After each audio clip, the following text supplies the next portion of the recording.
Paano nga bang gumawa ng isang oval dining table? Tatanong natin yan kay Mang Bornok.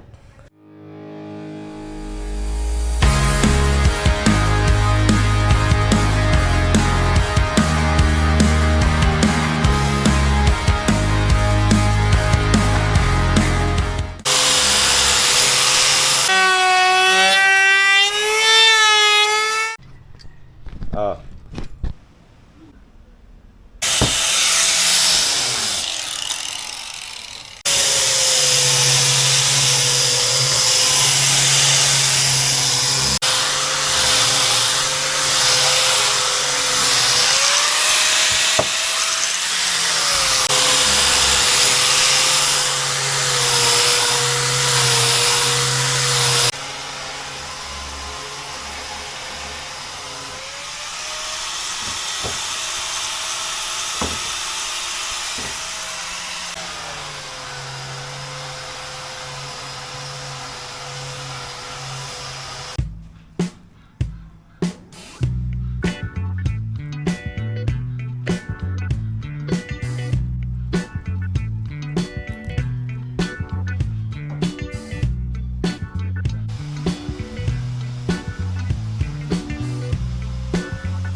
Mga kasangga, ganito ang paggawa ng isang oval dining table. Yan. Ginagawa yan ni Mang Bornok ngayon, mga kaps. Yan. Ang gamit po natin dyan ay Pioneer wood glue. Yan. So sa paggawa ng oval dining table, kailangan mo ng padron. Yan. Ito yung sa sanepa. So yung pinakita ko kanina, yun mga piyesa ng sanepa. Bali ito ay 1 medya ang kapal. Yun kasi sa pinaka-oval niyang ganon, dalawang gilid, isang pang center, tapos sa isa pang dulo, ganon ulit, kaya 6 yan. Ang kapal nito 1 medya, tapos ang lapad ay 4 inches. Tapos yung paa niya, ayan, ginagawa ni Mang Bornik. Natutuhan niya yan kay Mang Benro. Ano kanga? Tama. Magaling si Mang Benro. Estudyante yan ni Mang Benro eh.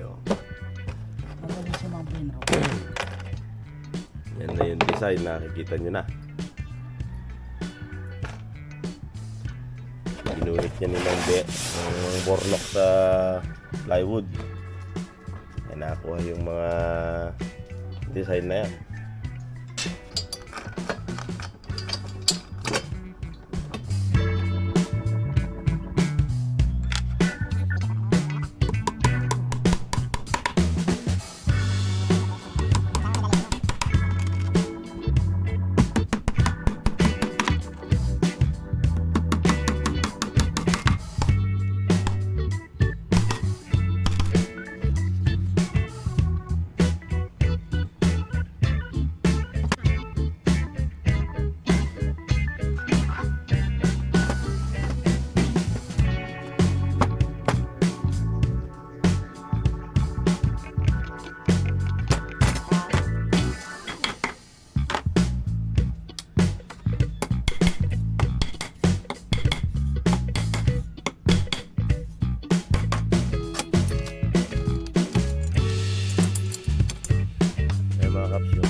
Tapos yung paa na to, bali dalawa kasi to. Ayun pa yung isa, bubuhin pa ni Mang Bornok. After nyan is yung top na, yung pinakita ko sa inyo na nasa labas. So pag nabuo yung top, dito na rin i-oval yun. Tapos lalagay sa nepa at saka ito ilalagay. Tapos meron pa isang diretso mga kaps dito, makatumbok. Trim na. Diretso.